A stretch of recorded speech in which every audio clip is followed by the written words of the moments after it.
Hello, and welcome to the latest edition of the Andzen Approach. My name is Jason, the CRO at Andzen. We're joined today by Paul Goldston from Order Editing. Hey guys, thanks for having me. Yeah, and Brendan, of course, Andzen's founder.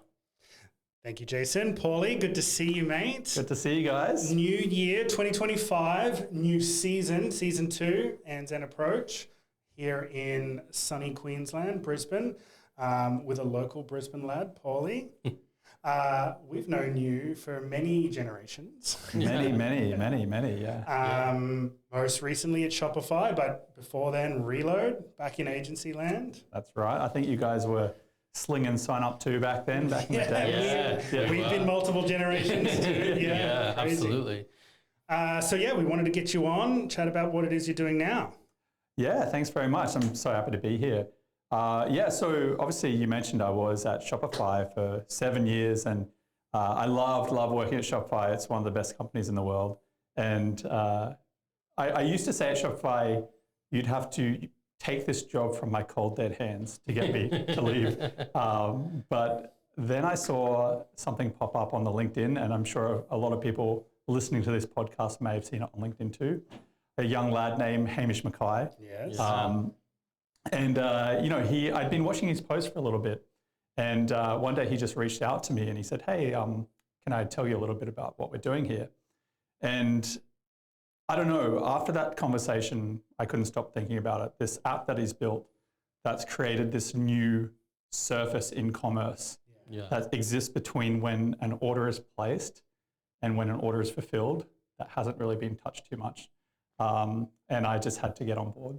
So. Yeah, I think like Brendan mentioned, obviously we've known each other for a long time, and whenever people ask me about you, my favorite story is that you love e-commerce so much that you once texted me on Christmas Day to say you'd been listening to a podcast and had heard about this new app, and what did I think about it? I think it was a direct mail app, and you were like, how could this tie in with email? It sounds like such a great idea. So I'm not really surprised to hear that someone came to you with like, we're trying to something new in e-commerce, and your interest was immediately piqued. Yeah, I mean, I'm guilty as charged. I can't stop, won't stop. And for those who've been living under a rock, let's hear all about order editing. Give us the elevator pitch, give us the full pitch. Before you do, bit of a tradition, having a beer.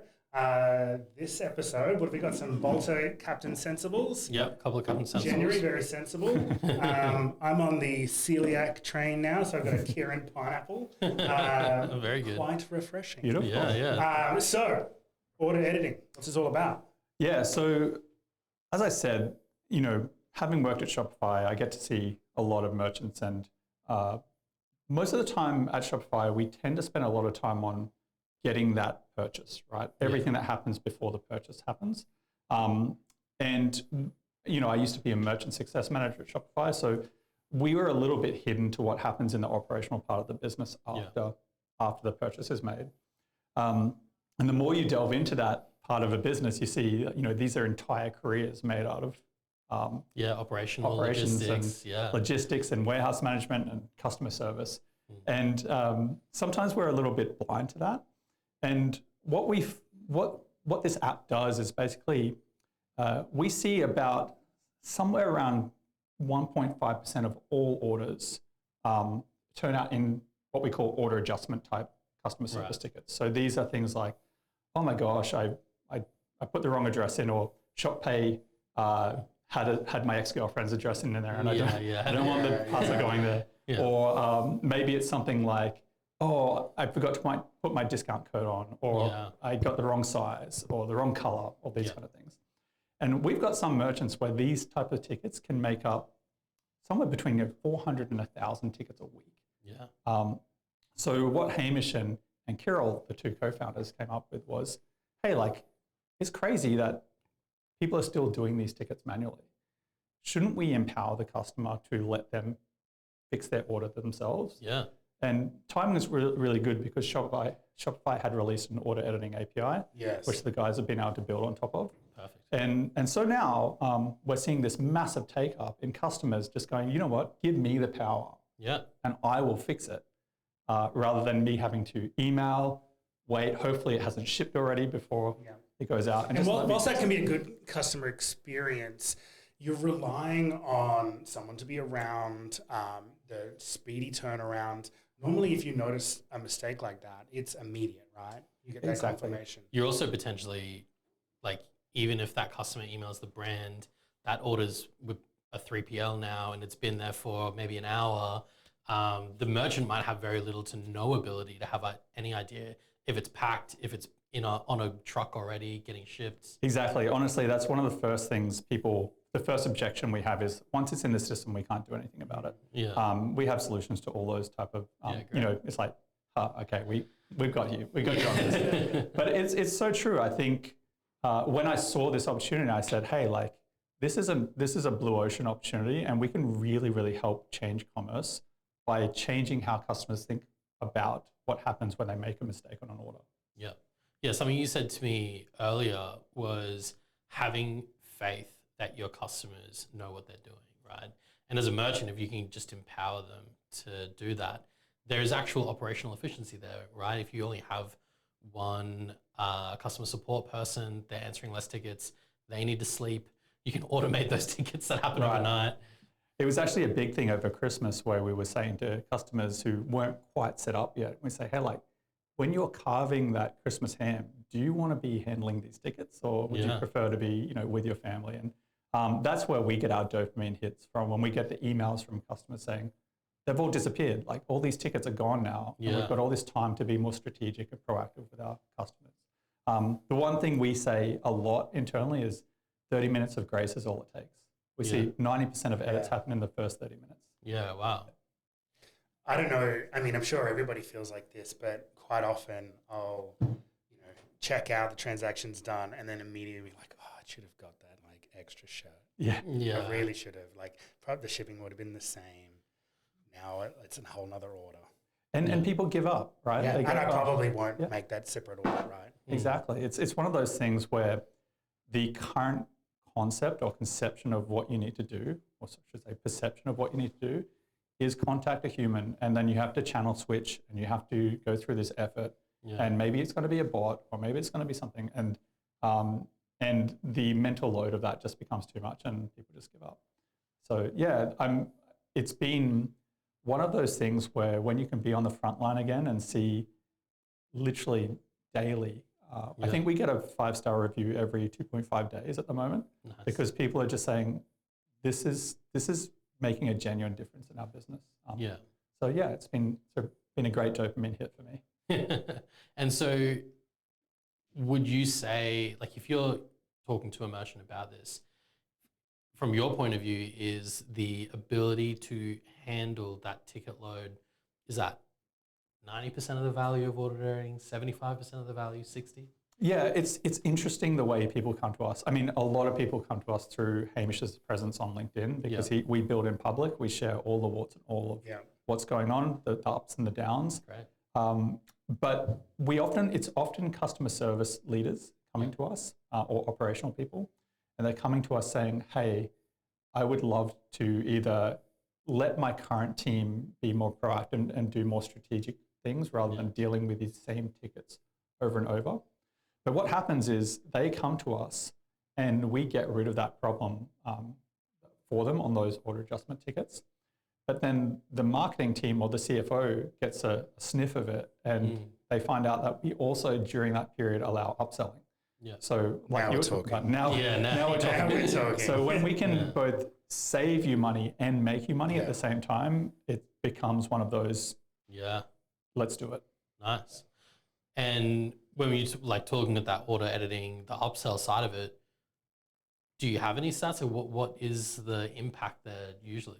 Yeah, so it's interesting, like you were talking about before, Brendan, it's fascinating how many people will still add a full price product to the cart during an editing session. I think we see... So you've like already crossed that mental barrier of making the purchase, right? So like at this point, you may as well get credit card's already out. It's already... At this point, the transaction's already it's done. It's like it's hot. The order's gone through. The order's through. Yeah, we don't touch anything before checkout. So we don't touch your theme or anything like that. It's all post checkout. So about 0.4% of all orders will add a full an item if you don't do any discounting, any promotion, anything like that. About 0.4 of all your orders. We do see though, as you would expect, and you guys would be super familiar with this, if you can add some kind of offer or discount, somewhere between 10 and 20% off the top, we see that jump to between 1 and 3%. Of all orders, increasing order value. It's a massive impact. I mean, if you said to someone, even 1.5 or 2% of your orders at a higher average order value, that's meaningful ROI on top of your meta spend or whatever it might be for the cost of acquisition. Yeah, and look, it's important because, as I said before, once the problem's gone, you're not feeling the pain anymore of those tickets, but you're still paying a cost for the app. But once you are also making, we tend to recommend, we would hope that you're making somewhere around 3 times the amount of our subscription cost each month. Hopefully more. But if you follow our kind of upsell strategies or Andzen's upsell strategies, then we would expect you to make at least 3 times the amount, and then you'll never worry about the cost again, and you'll never have the tickets again as well. Of course, just a no-brainer at that point. And I guess that's probably where either the merchant themselves or somebody like Andzen could utilize Klaviyo flows and timing to communicate those either call to actions to update your address or some sort of upsell opportunity within that time window, right, between when the order's placed and when the transaction's actually finalized. Exactly, yeah. Again, this is a new playground for all of us. It's this space that we can do some really interesting stuff in. And to be honest, I know there's some other competitors out there, but when I talk to a merchant, I pretty much assume they're on Klaviyo, and 9 times out of 10 they are. And that's why we've built some really deep connections with Klaviyo. We'll send all of our events through. We'll let people be very, very creative with that time period. We've seen merchants who do live countdown timers on the editing deadline. We've seen them look at what events, what types of things were edited on the order, all sorts of interesting events that you guys are much better than I am. And as marketers, right, this is another window of opportunity where we can flex and see what we can do to increase the order value, average order. I think when we first were talking about this, straight away, some of the thoughts that I was having was even, if you're a merchant with a lot of SKUs and a large sale category, how can you stitch these experiences together where you can say to someone, hey, you didn't quite make it to free shipping on your order, but if you grab something from the sale collection, you'll get there. Here are the top products in your size from the sale collection. Exactly. And you could do that with a Klaviyo product feed, a little bit of dynamic display.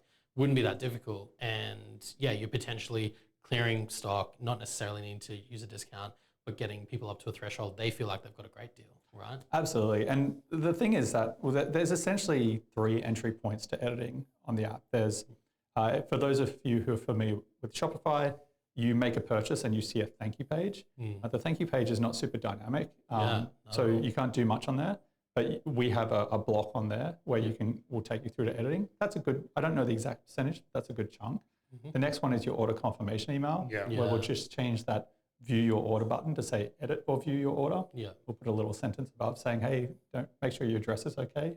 Nothing promotional, just transactional stuff. And then Klaviyo or email marketing, right? This is our major source of traffic, and this is where we see on our analytics charts, everything just goes bonkers once we set those up. Great. Speaking of Klaviyo, time for a word from our sponsor. Klaviyo powers smarter digital relationships, making it easy for businesses to capture, store, analyze, and predictively use their own data to drive measurable, high-value outcomes.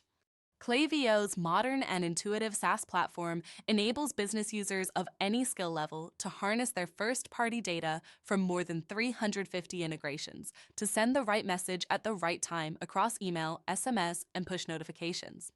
Innovative businesses like Frank Green, Koala, Budgie Smuggler, Who Gives a Crap, and more than 146,000 other paying users leverage Klaviyo to acquire, engage, and retain customers and grow on their own terms.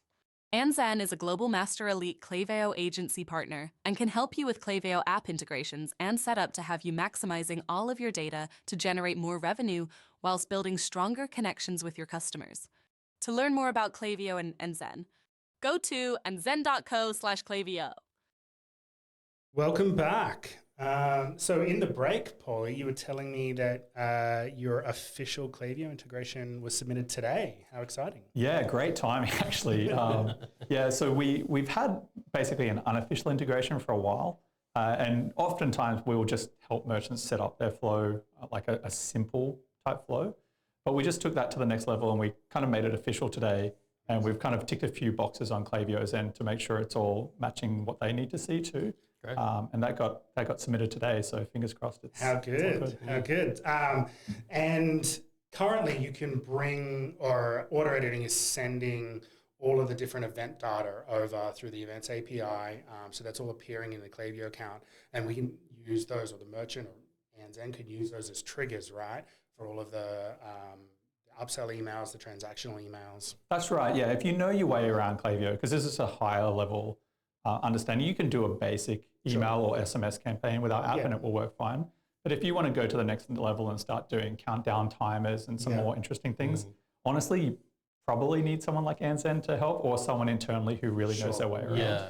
SMS is interesting. I think that would be really useful. Yeah, it's definitely, this is one of because the it's a examples. timely It's thing, timely, right? yeah. Like the last thing you want is that email being lost. You've got that window. That's what SMS is for. Yeah, we wish more merchants would use it. We've got a couple that do and they're very successful. Yeah. I think people maybe are still scared of SMS. You guys would know more about this than me. Yeah. I mean, it definitely is. Like the sentiment out there for most people is like, well, I'm willing to do it, but only if it really, really makes sense. And like we'll say to merchants, you know, maybe use it if a coupon code is expiring. Great time to use it, because what if someone don't check their email until the end of the day and then it's expired? They're really or a limited disappointed. time sale, right? Yeah, or early access, you know, VIP customers, hey, 1 hour early access to a new collection. And I think merchants understand the value there of like, almost like what we're talking about, that's almost a customer service benefit, right? No one's going to be upset about getting that SMS. Yeah, particularly I think if we can get to the point, maybe we can work together on something like this where if we're really sure that there's a mistake in this address, and we just send a message like we're pretty sure there's a mistake in this address, you should probably come and fix it. I think that's something that a customer would be pretty happy to. Yeah, so I think it's a nice segue, because a big part of the product is actually address validation, right? Which is not, as a consumer, maybe because I have a simple address, I've never caught wind of this being a massive problem for merchants, but obviously from your perspective, you had to build a whole product to help merchants with it. Yeah, look, it's one of those things where there's two types, right? There's the mistyped address, but the other is like, you know, I'm Shopify, dyed in the wool, love Shopify. But I think Shopify's checkout is potentially getting too fast for some people, where you've got Shop Pay, you've got PayPal, you've got Apple Pay, you've got Google Pay, and you've got Chrome autofill. And people are rushing through their orders because it's so fast. And then they're having their holy shit moment. I promise you, when I got this job, I had friends who I explained it to and they got it straight away. And friends who called me 2 weeks later and said, oh my God, it just happened to me. I still have people almost weekly saying, oh, now I get it. Now I understand why you have that. Because I promise you, your listeners are probably thinking about the time it happened to them as well. And if you live, I mean, you mentioned it before, but if you live in an apartment complex or something complicated, maybe the like autofill database is just slightly incorrect, and you have to manually correct it all the time, and you just miss it that one time. It's crazy how much it happens, and this is one of those things where we don't necessarily want to slow things down, but we want to give customers a chance to make the fix. Right? Yeah, totally. So that's an actual part of the, like you guys are reading the address, and if you can't match it directly, then there's an event there that, you know, whether is it coming out of auto editing as an email as by default, but you can send from Klaviyo to say, hey, address doesn't look quite right. Do you want to quickly check this? Yeah, exactly. So we use all the major databases so we use AusPost in Australia, we use USPS in US, we've got UK Royal Mail, everything kind of being used. And yeah, we're just kind of matching against those and making sure that the address makes sense. We've got different levels of like, hey, like we think this might be wrong versus this is definitely wrong. Like this postcode does not match. Like you need to fix this. So we've got different layers of that. Cool. And yeah, so people they'll get an alert depending on the severity as soon as they get to the thank you page. Great. And then they can fix it straight away. Yeah. Or we can do it through email as well, or SMS. Yeah, nice. I actually, even as we were just talking about then, I was thinking this hasn't happened with me at Shopify at all, but when you were talking about the speed of the checkout, the amount of times I've ordered Uber Eats to the wrong address because last week I was at a friend's and we got food, or 100%. The other day I literally got an Uber back from work and it wasn't until we missed a turn, I checked the app and I was driving to my in-laws' house instead of home. 100%. I mean, it's happened to me too. And all my friends are like, why can't you get ordered? And we had to go and wait at our house for the pizza to come to go back. So yeah, totally. So we're in Brisbane, Australia, APAC. Andzen is doing a lot in the US these days. Like at least 50% of our business is coming out of the US. Order Editing's a global team. Where are your customers? Where are you seeing traction? It's funny. I mentioned Hamish before. So the customers are where Hamish goes, basically. Okay. So, he did a tour of the US for 3 months, and then he did Europe and the UK for 3 months. And we just saw our percentage of merchant from each country. Every literal town he goes he's to. a magnet. He stops at the train station for an hour. You got a few more people in that city. I will say this: that the guy is a savant. He's like a sales and marketing savant, and we're really lucky to have the whole madman and mathman situation of Kirill is a developing whiz, and he's built the whole app by himself. But we do. I think it's about 25% Australia. I think it's about 30-something% US, and around the same. Maybe a little bit more in the UK at the moment. Sure. So there's no reason why if you're a global merchant anywhere in the world, you wouldn't be considering looking at this. Totally. We've just shipped all our translation stuff this week as well. So so your customers in pretty much, I think we've got about 12 languages at the moment that shoppers can shop in. So amazing. Yeah, really going global fast. So I think Jason was going to ask this, but I'm just going to jump in. You're at Shopify for a long time. What's happening on the horizon? Jason and I are doing some traveling soon. We're going to spend some time in the US. I hear there is a Shopify event in Toronto coming up. I think there is, yeah. Yeah. If we can, a little reward for the listeners that are making it to the end of the episode here. What's a little bit of inside word that we can share with the team, or even just tips, tricks, things that you learned? Contracts open. No. I have to be careful because my wife still works there. So look, I will say this, and I've been pretty consistent with this. I don't think it's inside word, but I think it's something people need to hear, is what you see on the outside in terms of merchant obsession pales in comparison to what it's actually like internally. Like you have 10,000 A players who genuinely give a shit about the purpose of the company. And I always say this to customers who are thinking about, looking at platforms and features. I just say, don't bet on the features. Bet on the culture. Bet on this obsession and drive to make your business successful. Because even if the feature's not there today, it's going to be there. And it's going to be better than what exists on the market at some point. It's kind of like the iPhone, right? I'm a big iPhone guy, but they come in a little bit later, but like dominate. They think about it, and it's considered, and it's not tacked on. And I think I think it's one thing maybe shoppers not great at. They're getting better, but sometimes they can be a little bit Canadian and a little bit like they don't beat their chest enough. But the truth is, it is a magical company to work for, and it's a magical product. And I think magic is probably the word. I do think that they are. We were speaking a little bit earlier about imperative and declarative interfaces, right? This idea of if you build, people can't see, but Brendan's got an amazing kind of sound deck here, right? With lots of, we'll get it in the show. Lots of knobs and tweaks and stuff, right? Like, so now if you use natural language, a declarative interface to tell that what to do, the knobs and features exist to do it. Right? So Shopify has spent all this time building all the knobs and all the features and all the buttons to do commerce. So I think now they have this amazing imperative layer. You're going to see a really, really strong declarative layer using natural language over the top. Yeah. Where you're just telling it what to do. They've been going this way for a long time, but it's like an infrastructure layer, right? Like with the checkout API and the subscription API, like there's products like order editing that are being built on top of that now that the infrastructure has been laid. Right, right, exactly. I mean, when I worked at Shopify, the question I got the most was, it's crazy that Shopify can't do this, or it's crazy that Shopify doesn't have this. And my response was always, just wait, right? They build for the long term. They're not going to knee-jerk build something for you until it's the right time and right product to do it with. So I guess talking about questioning a platform or objections, bring it back to order editing. Are there any objections that customer or a merchant might have to use order editing? Yeah, definitely. There's probably people listening to this going, that sounds great, but we can't do it without tech stack. And there's three key things.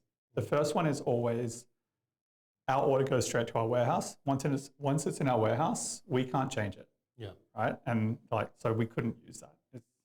The truth is that 90% of warehouses, 3PLs, ERPs have the ability to pull an order or download an order once it's marked as paid.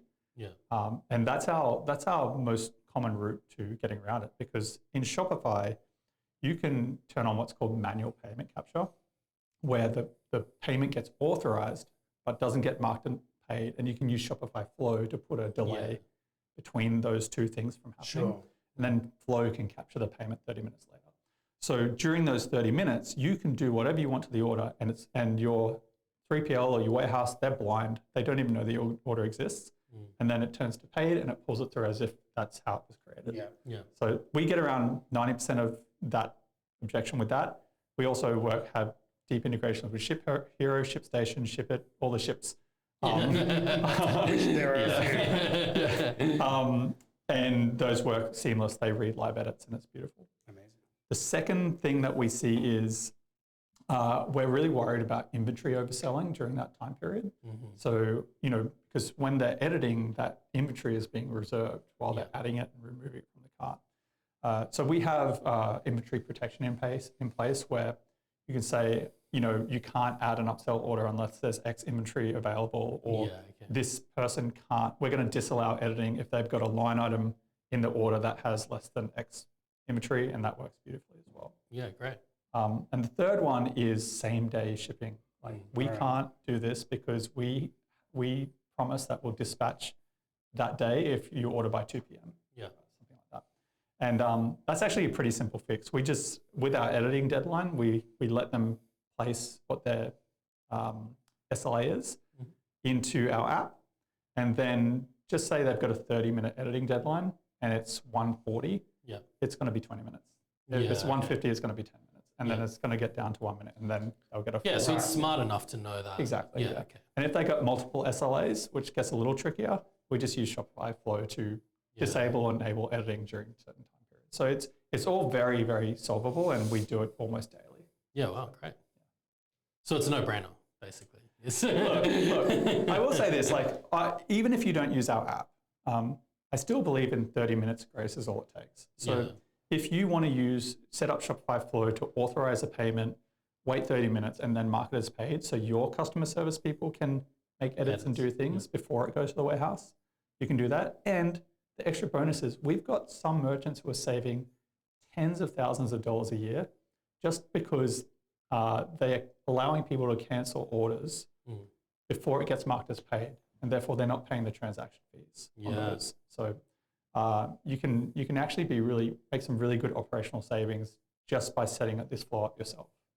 Yeah, transaction fees is such an interesting one, right? You wouldn't even think about the impact of something like a transaction fee in this space. But depending on the card, depending on the currency, the region, and then the volume of orders that you're doing, you could be talking about tens of thousands of dollars a year. Yeah, literally. So save tens of thousands of dollars. Save your customer service people from pulling their hair out doing the same tickets every day, and make a bunch of money at the same time with the upsells. Right? Yeah. That's why. That's what got me to leave Shopify. Honestly, it was such a cool proposition. How good. All right, I want to wrap this up with a little AI experience or anecdote. This is as long as we've gotten into an episode without mentioning AI. Yeah. We're doing 2 episodes now, boys. Particularly can't miss the opportunity to chat to you about AI. I think you're, it's not the first time I heard it, but you're definitely the person who sort of introduced me to ChatGPT a few years ago. And then my With a world fantastic changed. cocktail recipe. The trajectory of that afternoon changed. Oh, yeah. So, what's cool? What's interesting? What's the one experience that has reset the horizon? Oh my gosh, look, we are trying to surf an exponential curve at the moment. It is unreal. Everyone knows this, right? AI is the topic of every Christmas dinner and lunch these days. But the thing we were having a chat about was this idea of ChatGPT operator, which has just come out. It'll probably be old news by the time this comes out. But the Episode's dropping Friday. We might be talking about the Chinese one. Their operators, DeepSeek. But the thing that's really got my mind swimming, and what we had a really nice chat about, was this idea of customers now having their own agents doing things for them. And what does that mean for us as technologists? Are we now going to have to market to the customer's operator? And are customer service people also going to be operators? So are we going to have operators talking to operators? And then just giving outcomes to humans? And I think we've only scratched the surface of what that's going to look like. So I'm excited for it. Yeah, it's an interesting concept, right? When you think about the cost of something like ChatGPT for an average consumer, not for a business. But if suddenly that assistant living on your phone was, for all intents and purposes, a functional, actual assistant that knows your schedule, knows your routine, your address, everything you like, everything about you, and suddenly $20, $30 a month to be able to whip your phone out and be like, because in the morning you remembered you haven't got anything for dinner, hey, I need to go to the grocery store this afternoon and make a click and collect order for me to make a steak and veggies for dinner, keep it within this calorie count, within this price, and the store that I stop at on the way home. Right, and then how does Woolworths or Coles get that agent to ask the customer, hey, like we got specials on these cornettos, do you want them? I think that's going to be our job, is like, how do we, we all make our living by helping squeeze performance out of marketing. So how do we get it to a point where we're giving customers those same options that they would have gotten if they were doing it manually? Nice one. All right. Well, I think we'll leave it there. So good to see you, Paulie. Cheers, boys. Yeah, great to see you. Yeah, cheers. And if you want to subscribe, download the episode, andzen.co/podcast. 2025, we're ripping the gate off. You can register if you like. That'd be great. But you'll be able to find all of the episodes, all the past episodes, all the future episodes. And if we've got any promos coming up, we'll list it there. And I'll see what I can do about getting a 30 minutes grace is all it takes bumper sticker for you all. Beautiful. Thanks, guys. All right, Thanks, everyone. Cheers, mate. Bye.